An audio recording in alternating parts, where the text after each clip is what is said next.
మానవులకు అసాధ్యమైనది ప్రభువునకు సాధ్యం. క్రీస్తునాథనందు ప్రియ సహోదరి సహోదరులారా, మనము పాత నిబంధనలో చూసుకున్నట్లయితే నిర్గమకాండము 16వ అధ్యాయంలో ఇజ్రాయేలు ప్రజలు మోషే ప్రవక్తను అడుగుతూ ఉంటారు, మాకు ఆహారం కావాలని. మోషే ప్రవక్త తండ్రి దేవుని ప్రార్థించినప్పుడు తండ్రి దేవుడు మన్నాను కురిపిస్తూ ఉంటాడు. మోషే ప్రవక్త చేయలేని పని అక్కడ తండ్రి దేవుడు చేస్తూ ఉంటాడు. అదేవిధంగా నూతన నిబంధనలో మనం చూస్తే ప్రజలు క్రీస్తు ప్రభు మాటలు వినటానికి తండోపతండాలుగా వస్తూ ఉంటారు. వారికి ఆకలి కలిగినప్పుడు క్రీస్తు ప్రభు 5 రొట్టెలు 2 చేపలు తీసుకొని వాటిని ఆశీర్వదించి వారికి ఇస్తూ ఉంటారు.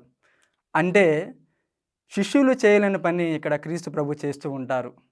మరి ఇలాంటి సన్నివేశాన్ని మనము ఈరోజు యొక్క సువిశేష పట్టణంలో వింటూ ఉంటాము. మార్కు శుభవార్త 5వ అధ్యాయము వచనములు 1 నుంచి 20 వరకు. ఈ యొక్క అధ్యాయాన్ని మనము 3 విధాలుగా విభజించుకోవచ్చు. మొదటి భాగము 1వ వచనము నుంచి 10వ వచనం వరకు. ఒక దెయ్యం పట్టిన వ్యక్తి సమాధిలో తిరుగుకుంటూ గొలుసులు సహితము తెంచుకుంటూ వస్తూ ఉంటాడు.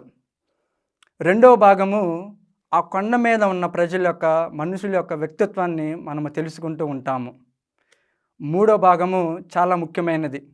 స్వస్థుడైన మనిషి క్రీస్తు ప్రభుతో ఒక మాట అంటూ ఉంటాడు, ప్రభువా నన్ను కూడా మీ అమ్మటే రమ్మందురా అని. అందులకు క్రీస్తు ప్రభు అంటూ ఉంటారు, వద్దు, నీవు వెళ్ళి మీ కుటుంబ సభ్యులతో మరి ముఖ్యంగా మీ యొక్క ఊరి ప్రజలతో ఉండుమని. అంటే క్రీస్తు ప్రభు ఏమన్నారంటే, నీ విశ్వాసమే నిన్ను స్వస్థతపరిచెను. ఆ యొక్క విశ్వాసాన్ని అతను ఆ ఊరిలోకి వెళ్ళి ప్రదర్శించమని. ప్రియ సహోదరులారా, క్రీస్తు ప్రభు ఎంతోమందికి అద్భుతాలు చేసి ఉన్నారు.